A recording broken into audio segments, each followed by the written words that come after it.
Au nom du Père et du Fils et du Saint-Esprit, ainsi soit-il. Notre Père qui êtes aux cieux, que votre nom soit sanctifié, que votre règne arrive, que votre volonté soit faite sur la terre comme au ciel. Donnez-nous aujourd'hui notre pain de chaque jour. Pardonnez-nous nos offenses, comme nous pardonnons à ceux qui nous ont offensés.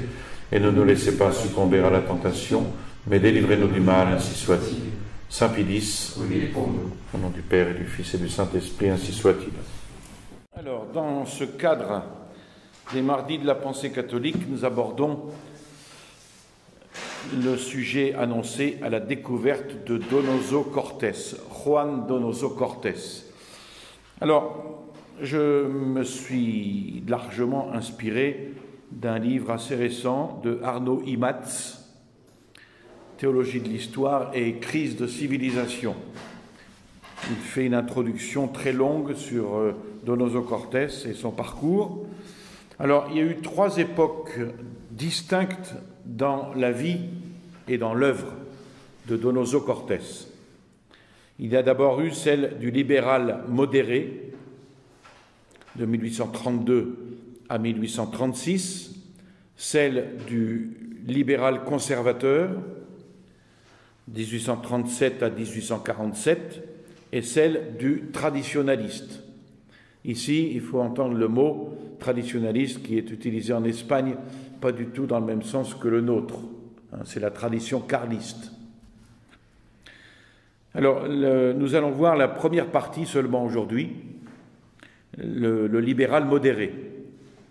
Alors, il a redécouvert, Donoso Cortés a redécouvert le principe religieux, il a proclamé sa conversion, il a dénoncé l'impasse du progressisme et il a affirmé sans ambages que la racine des calamités et des désordres de l'Europe et du monde avait pour cause la marginalisation et l'exécration du catholicisme. Ce qui est d'autant plus courageux, cette conversion, surtout au regard de ce qu'on va voir dans cette première partie.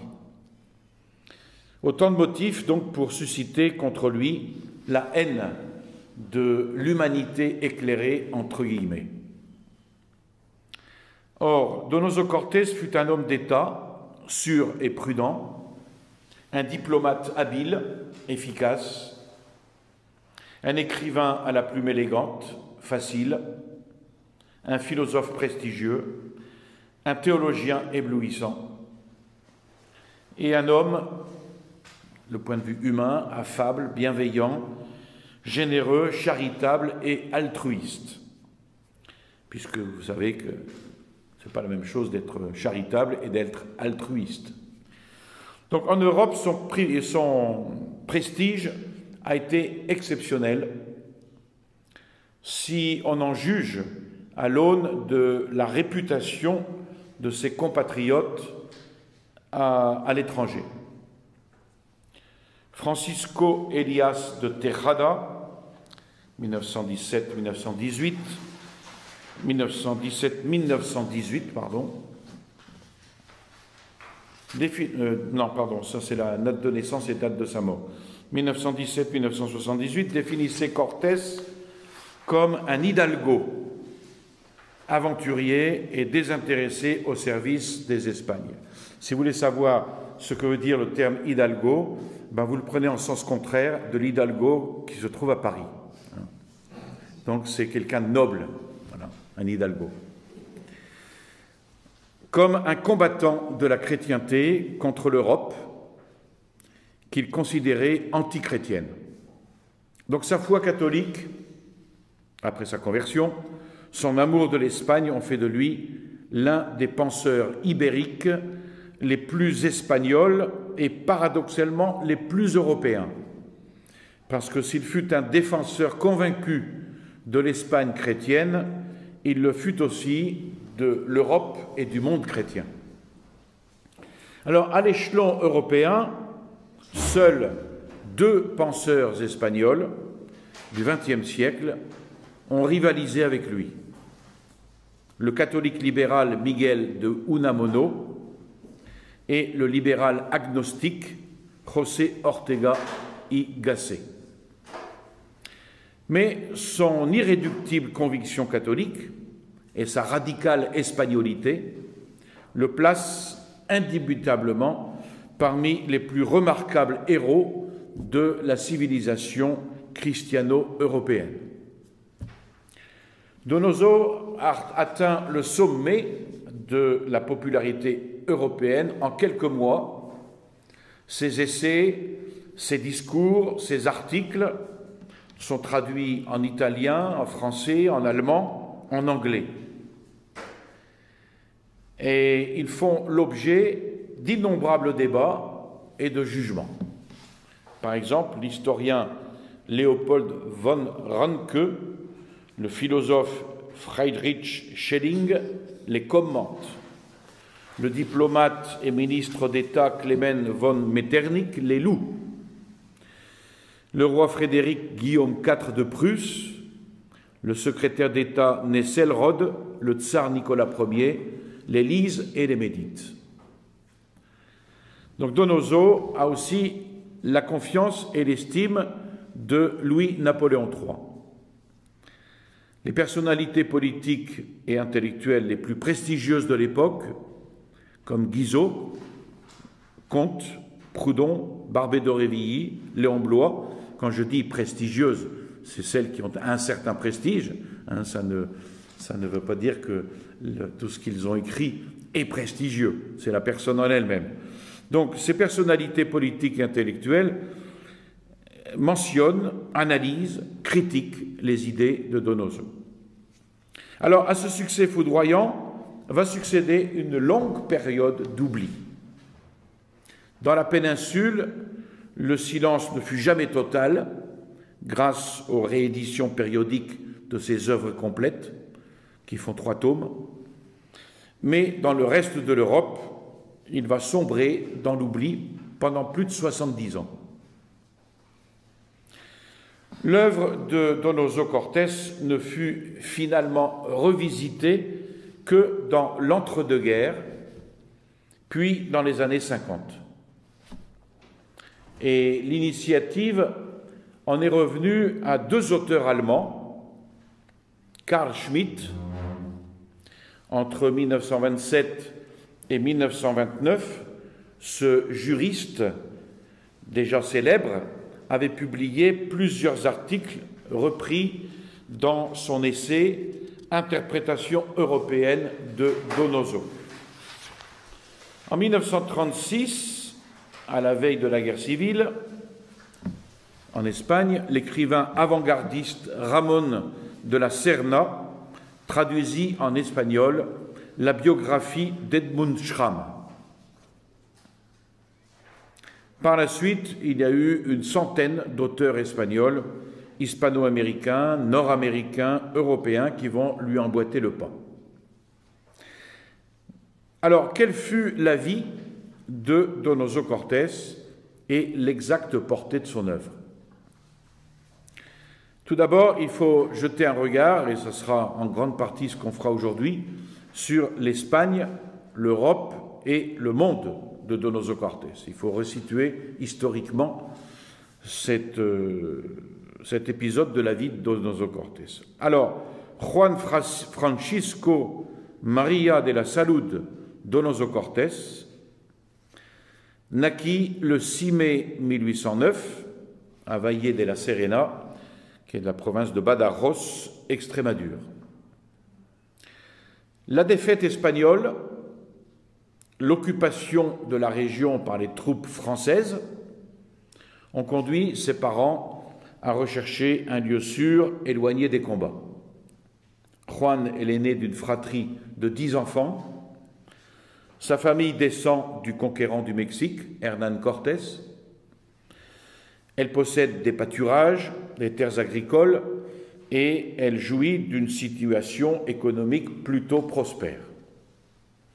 Son père, Don Pedro, est avocat aux conseils royaux, mais pour comprendre la vie et l'œuvre de Donoso Cortés, il faut d'abord la replacer dans leur contexte historique.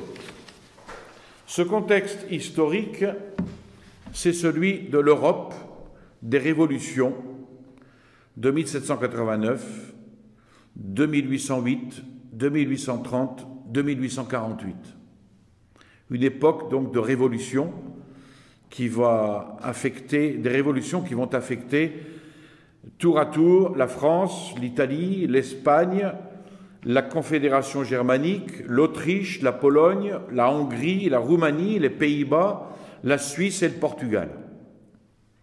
Seul l'Empire russe et le Royaume-Uni semblent épargnés, bien que le Royaume-Uni soit déstabilisé par le mouvement chartiste de 1848. Alors, le mouvement chartiste, c'est en Angleterre l'union des ouvriers formée vers 1838, cette union, en vue d'obtenir une amélioration du sort des travailleurs. Mais les chartistes vont chercher à réunir tous les ouvriers en une seule classe en lutte contre les autres. Donc une sorte de lutte de classe à caractère marxiste. Mais l'onde de choc ne s'arrête pas là. Indirectement, la vague révolutionnaire européenne va engendrer les guerres d'indépendance, indépendance de la royauté, ou de sécession hispano-américaine. C'est l'époque où les pays d'Amérique du Sud se détachent de la tutelle espagnole. Ces guerres, qui vont être longues et sanglantes, 1810 à 1825, souvenez-vous de ce qu'on a dit de García Moreno, c'était cette époque-là. Ces guerres longues et sanglantes, généralement qualifiées de libération nationale, entre guillemets, contre l'oppression coloniale, entre guillemets, sont aussi des résistances créoles et populaires contre la récession. Des guerres civiles qui aboutissent à la destruction de l'Empire espagnol au bénéfice de l'Empire britannique et du monde anglo-saxon. Ils sont toujours là où il faut pas. Les années de vie de Donoso Cortés sont les plus convulsives de l'histoire espagnole. Elles sont marquées par une intense et une continuelle agitation politique, sociale, idéologique. Au terme de la guerre d'indépendance, 1808-1813, le roi Joseph, frère de Napoléon, est expulsé et la dynastie des Bourbons restaurée. Les afrancesados, c'est comme ça qu'on appelle les Espagnols favorables aux idées françaises, affublés du sobriquet peu flatteur d'afrancesados, qui est un petit peu l'équivalent de ce qu'on pourrait dire chez nous collaborateurs. Collaborateurs de la France. Ils sont réputés être les principaux propagateurs des idées révolutionnaires, mais en réalité, déjà bien avant la présence des gabachos, alors ici, pendant la guerre d'indépendance, les Espagnols utilisaient le terme méprisant de gabachos pour désigner les Français. C'était un peu l'équivalent du Boche pour nous, employé par les Français pour désigner les Allemands pendant les guerres de 14-18 et 45, 39-45. Alors, les idées des Lumières, entre guillemets, ont pénétré de larges secteurs de la population espagnole. Il faut quand même ici préciser que les Lumières européennes, entre guillemets, n'avaient pas toujours le caractère anticlérical, antichrétien et révolutionnaire qui était celui de la majorité du courant des Lumières français. Un grand nombre de philosophes européens éclairés, entre guillemets, et notamment espagnols, étaient en effet monarchistes, constitutionnalistes et légalistes. En 1812, alors que les troupes napoléoniennes occupent encore une partie du pays, les Cortés, qui est l'Assemblée parlementaire, réfugiés à Cadix, adoptent une constitution libérale, en partie calquée sur le modèle français de 1789, 1812 donc. Au lendemain de l'invasion napoléonienne, les coups d'État, qu'on appelle en espagnol les pronunciamientos, vont se succéder à bon rythme, puisqu'ils vont être le recours habituel des libéraux, des démocrates, des progressistes. Sur 35 putschs réalisés en un demi-siècle, 33 leur sont imputables. Moi, il y avait de l'animation. Il ne durait pas 2 ans.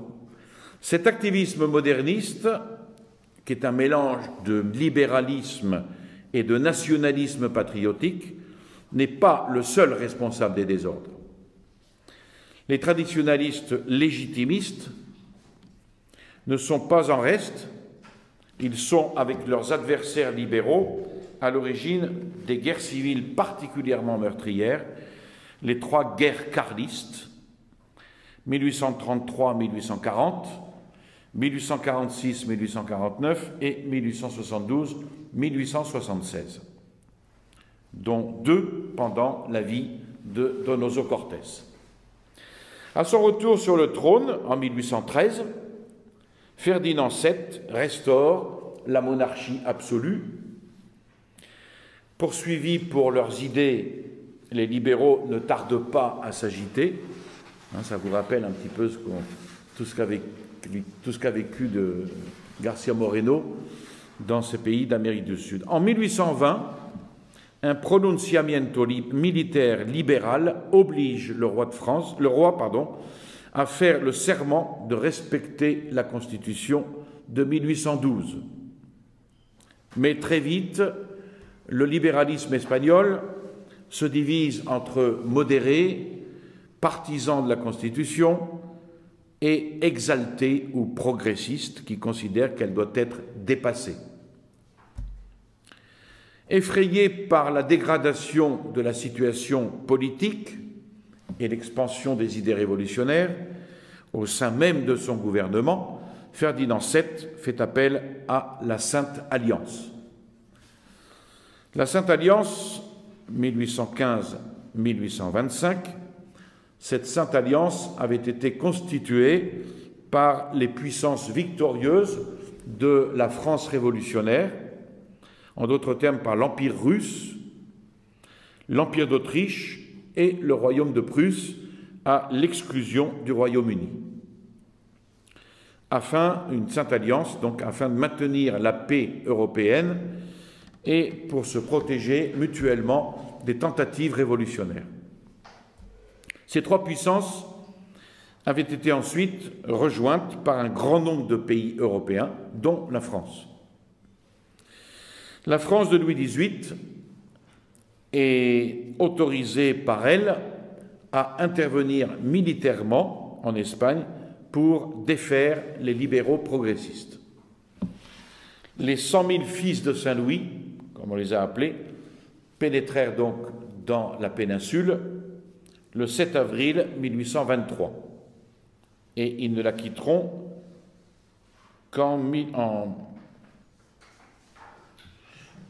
le 7 avril 1623. Non, il y a une erreur de date là. Comment? Ils s'en vont en 1828. En 1828. Oui, pardon. Oui. Donc le 7 avril 1823, ils ne la quitteront qu'en 1828. Alors, fort du soutien des troupes françaises, Ferdinand VII abroge à nouveau la Constitution de 1812, restaure la monarchie absolue et réactive la persécution des libéraux révolutionnaires. Bientôt malade, parvenu au crépuscule de sa vie, le roi édicte la pragmatique sanction. Alors cette pragmatique sanction, 1830, c'est une expression qui désigne certains écrits promulgués autrefois par les souverains territoriaux en vue de régler des conflits définitivement, une affaire importante. La succession dynastique, par exemple, Ici en France, la pragmatique sanction de Bourges, par exemple. Les rapports entre le souverain et le pouvoir ecclésiastique. Donc, le roi édicte la pragmatique sanction qui révoque la loi de succession, la loi salique. Alors, cette loi salique était un corps de loi contenant la règle qui excluait les femmes du droit de succession à la terre des ancêtres. Et cette règle, elle va être invoquée au XIVe siècle pour exclure les femmes de la succession à la couronne de France. Donc, cette pragmatique sanction révoque la loi de succession, qu'on appelle la loi salique, afin de permettre à sa fille Isabelle de régner. En 1833, à la mort du monarque, sa veuve, Marie-Christine, devient régente. Elle peut compter sur l'appui des libéraux, modérés et progressistes, des francs-maçons, de la grande bourgeoisie latifundiste. Alors, le latifundiste, c'est un nom qui est donné aux grands domaines dont le développement, en éliminant progressivement la petite propriété, eut de graves conséquences économiques et sociales jusqu'à la chute de l'Empire romain. Et ce mot exprime parfois les grands domaines agricoles qui appartiennent à de riches particuliers. Donc cette grande bourgeoisie latifundiste, du haut clergé et des gouvernements étrangers pour faire valoir les droits d'Isabelle, qui est âgée de 3 ans. Mais les partisans de Don Carlos, donc d'où le terme de carliste, frère de Ferdinand VII, soutenu par les traditionalistes et par les petits propriétaires agricoles, les artisans des villes et le bas clergé, ne l'entendent pas ainsi. Le traditionalisme carliste a pour devise Dieu, la patrie, les fueros, le fort intérieur, le fort extérieur, et le roi. Il se définit catholique, providentialiste, œcuménique dans le sens universel, jus naturaliste ou juris naturaliste, légitimiste, centraliste, respectueux des lois fondamentales du royaume et de fueros, c'est-à-dire de la personnalité historique des peuples d'Espagne. Alors, une guerre atroce va ravager l'Espagne pendant 7 ans. Et au cours de cette première guerre carliste, 1833-1840, le gouvernement libéral mobilisa près de 500 000 hommes et les traditionalistes carlistes environ 170 000. Les pertes humaines, plus de 150 000 hommes pour 13 millions d'habitants, furent encore plus importantes que celles de la guerre civile du temps de Franco, 1636-1639. Ce conflit, qualifié généralement de dynastique, est en réalité surtout religieux, social et communautaire.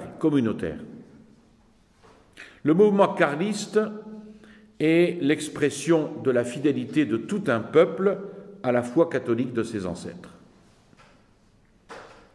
Il est aussi la manifestation d'un refus du centralisme libéral au nom du droit foral et du respect des libertés locales. De caractère majoritairement populaire, entre guillemets, il est soutenu par le bas clergé, par les petits paysans condamnés à la misère et à l'exil, par les réformes agraires des libéraux, réalisées au profit de la grande bourgeoisie et de la noblesse. Vous voyez, c'est toujours la même histoire. Alors, pour en finir avec l'agitation carliste, Marie-Christine cherche de plus en plus l'appui des libéraux progressistes. Et le résultat lui est fatal. En 1840, l'aile libérale la plus radicale parvient au pouvoir. Et c'est toujours le cas. L'histoire se renouvelle. Quand on veut faire des concessions, on en est la première victime. Son chef, le général Espartero, vainqueur de la guerre civile, se constitue régent et oblige bientôt Marie-Christine à s'exiler en France. La manière dictatoriale de gouverner d'Espartero a tôt fait de lui attirer des ennemis farouches.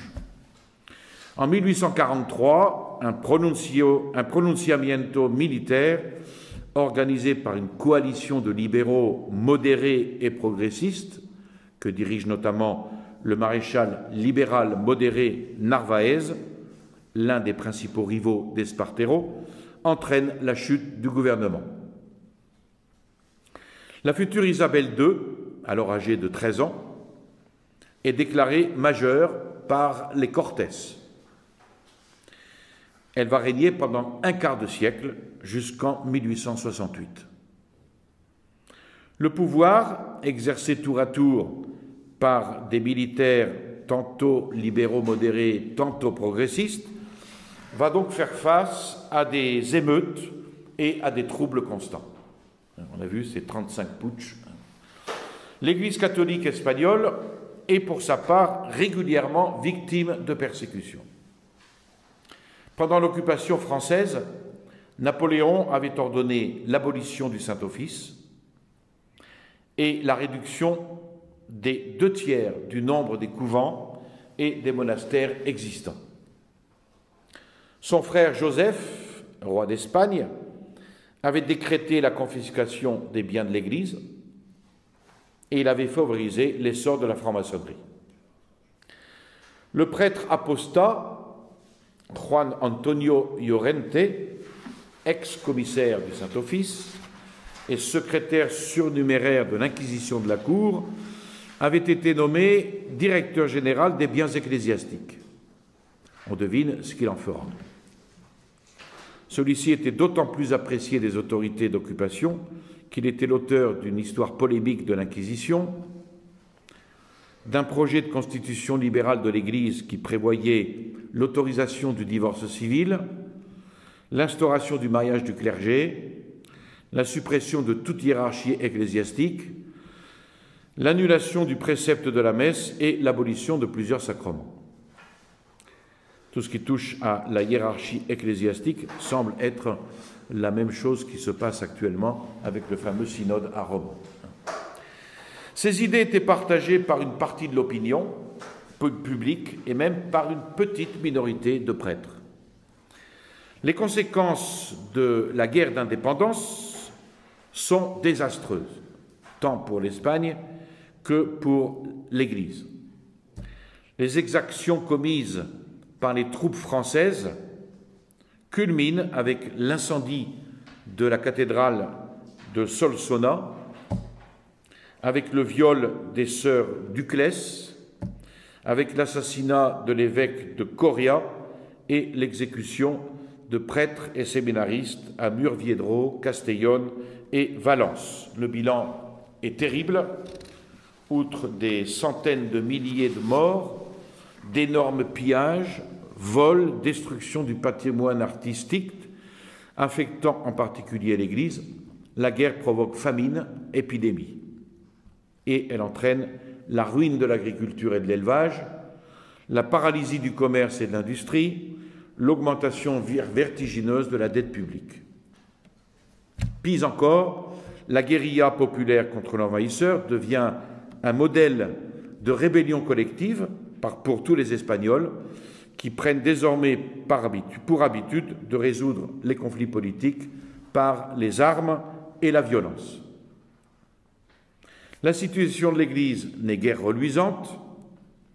Après le départ des troupes françaises, les lois de désamortissement des biens ecclésiastiques et communaux se succèdent. 1820-1823, le triennio libéral, 1835, Mendizábal, 1841, Espartero et 1855, Madoz.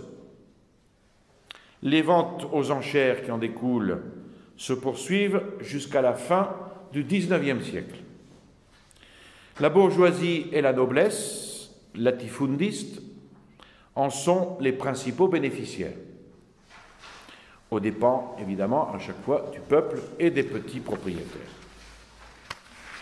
Ferdinand VII, qui essaie un temps de compenser les spoliations de l'Église, y renonce très vite pour ne pas s'aliéner de précieux soutiens politiques. L'année 1834 est marquée par l'horrible massacre de 80 frères des couvents de Madrid.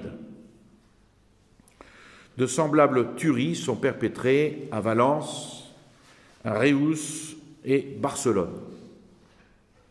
En 1840, le nonce apostolique est expulsé pour la deuxième fois. Il l'avait déjà été en 1813. Le tribunal de la Rote de l'annonciature apostolique, qui était un privilège de l'Église espagnole depuis le XVIe siècle, est supprimé, puisque ce tribunal de la Rote n'existait qu'à Rome, mais là il y avait un privilège de l'Église. Ce tribunal est supprimé et plusieurs évêques sont éloignés de leur diocèse. Le clergé est poursuivi de façon brutale avec l'arrivée des libéraux progressistes au gouvernement.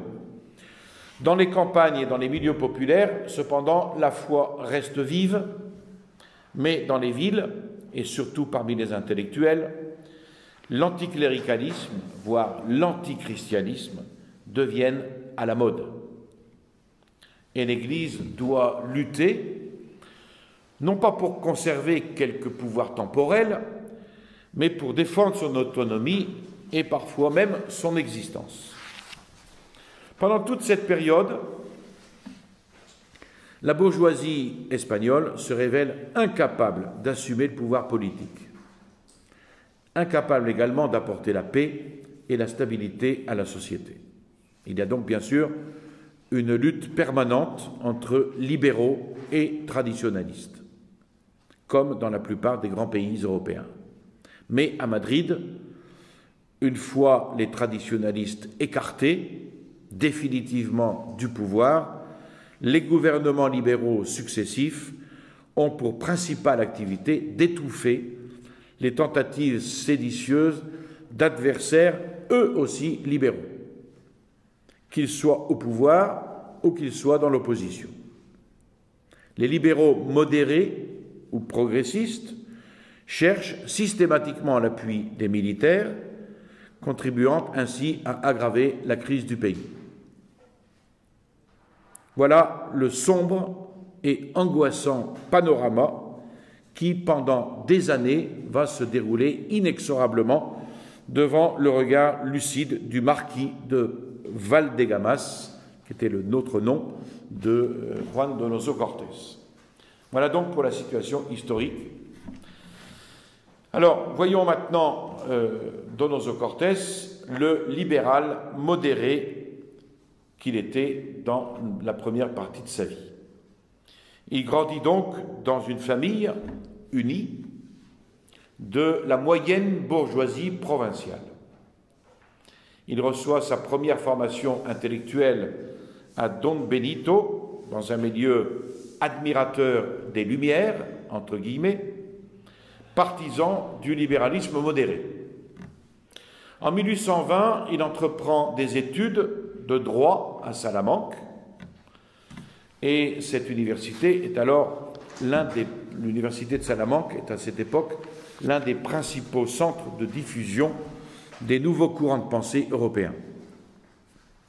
Le jeune étudiant se familiarise vite avec les philosophies qui prédominent alors, le sensualisme de Destutt de Tracy, l'utilitarisme de Bentham, plus connu. Il lit les encyclopédistes et découvre Benjamin Constant. En 1822, ses parents décident qu'il poursuivra ses études à l'université provinciale de Cáceres. Et un an plus tard, il rejoint l'université de Séville.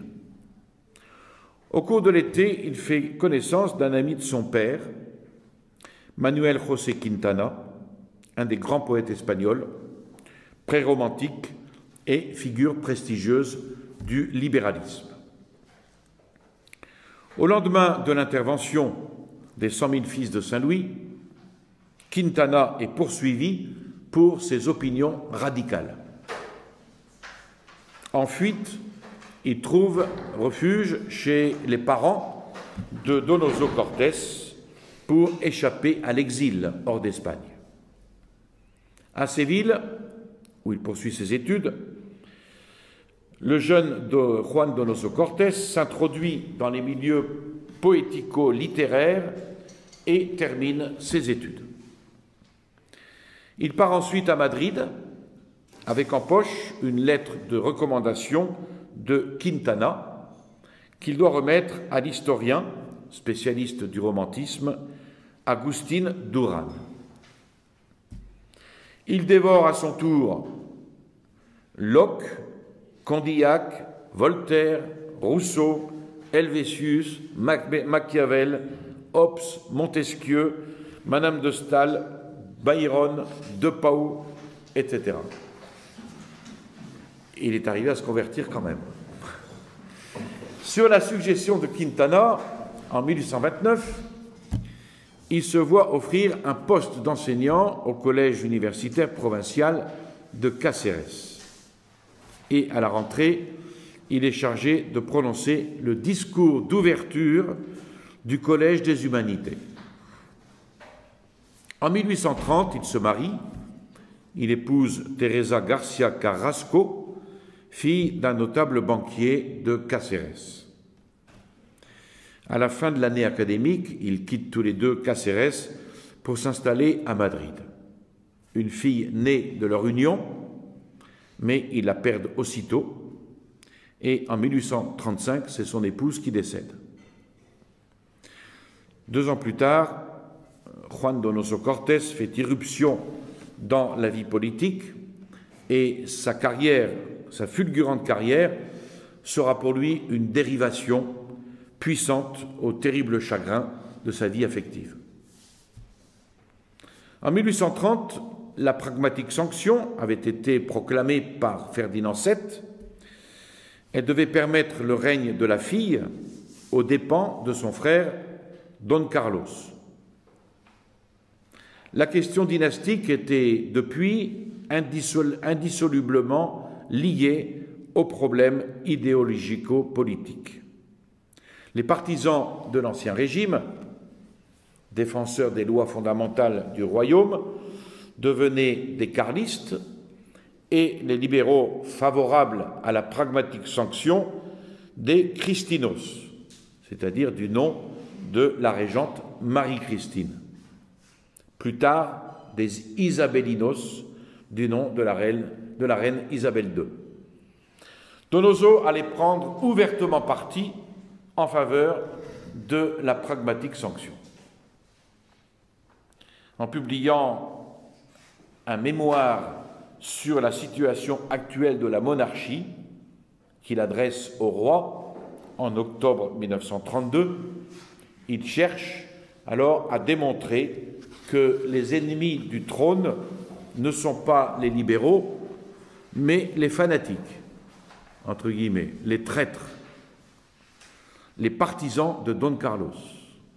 Cette faction impie, dit-il, qui veut usurper le trône, ce sont ses propres termes, et aussi, dans ses propres termes, constituer les sociétés à partir d'institutions théocratiques et féodales, et établir un stupide immobilisme. Vous voyez, il n'est pas encore tout à fait converti, loin de là.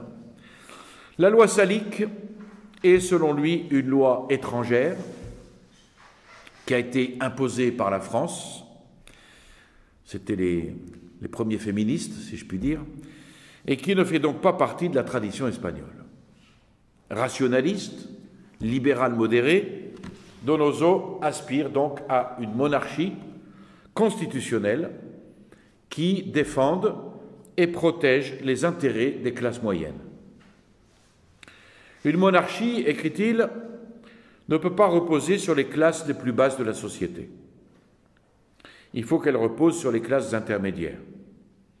Lorsque celles-ci n'existent pas, la société périt dans les bras du despotisme oriental ou dans l'abîme d'une démocratie tumultueuse. À l'inverse, Don Carlos et ses partisans prétendent s'appuyer sur la masse, la populace inculte, méprisée des libéraux. À 23 ans, avec son mémoire sur la monarchie, Donoso rend le plus grand service au libéralisme espagnol. En remerciement, le roi le nomme officier du ministère de Grâce et de Justice, et sa double carrière politique et intellectuelle est alors lancée. Elle va progresser très rapidement. À Madrid, Donoso participe assidûment aux réunions littéraires d'El Parnasillo, au café du Principe, qui était un lieu de rencontre des écrivains et des artistes romantiques espagnols.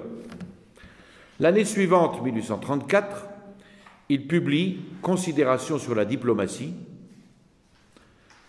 Son influence sur la situation politique et sociale de l'Espagne, depuis la Révolution de Juillet jusqu'au traité de la Quadruple Alliance. La Quadruple Alliance groupait le Royaume-Uni, la France, l'Espagne et le Portugal, et ce traité avait été signé pour appuyer Isabelle II contre son oncle Don Carlos. Il croit au libéralisme, il le défend et il anathématise Don Carlos et ses fidèles. Il en appelle à la souveraineté de l'intelligence, ce sont ses termes, comme ultime raison de l'État et comme indispensable facteur de la cohésion sociale.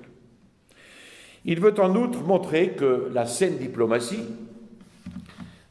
a toujours été liée à l'Europe civilisée et monarchique, et qu'elle a toujours su préserver la paix et les progrès des nations.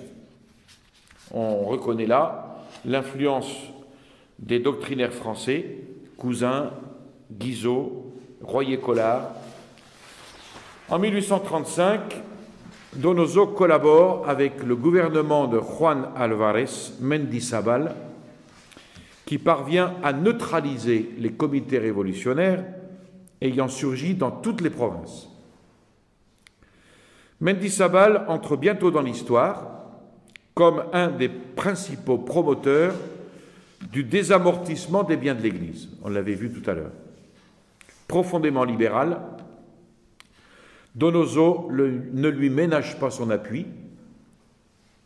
Dans un ouvrage, La loi électorale, considérée dans son fondement et sa relation avec l'esprit de nos institutions, en 1835, il exalte la réforme, émancipation de la raison et de l'intelligence humaine du joug de Rome et d'Aristote, ce sont ses propres termes. Il encense Luther, il salue le génie de la magnifique révolution de 1789. Sous ses ailes protectrices, écrit-il, la liberté se développe et l'intelligence domine. On voit les résultats aujourd'hui. Partisan de la souveraineté de l'intelligence et non du peuple, fidèle disciple des Lumières, il légitimise la conduite de ceux qu'il appelle les monarchistes purs des classes moyennes. Les masses, dit-il, ne sont pas guidées par des principes et des idées, mais par des ressentiments et des intérêts matériels, ce qui n'est pas toujours faux. La souveraineté du peuple peut être un bien en temps de crise, mais ensuite vient l'heure des sages, des privilégiés de l'intelligence, ce qu'il appelle les privilégiés de l'intelligence, des aristocrates légitimes, des aristocraties de l'esprit et non point héréditaire. Donc c'est l'époque de plein rationalisme de Donoso Cortés, où il donne à l'Athénée de Madrid ses fameuses leçons de droit politique, 1836-1837. Rouvert en 1835, l'Athénée réunit les plus illustres penseurs libéraux, éclectiques modérés, progressistes révolutionnaires. Les leçons de droit politique ne sont pas à proprement parler des cours de droit constitutionnel, mais plutôt des cours de théorie et de politique constitutionnelle. Et le thème est d'autant plus brûlant que la nation et la monarchie cherchent désespérément à sortir du chaos sans y parvenir.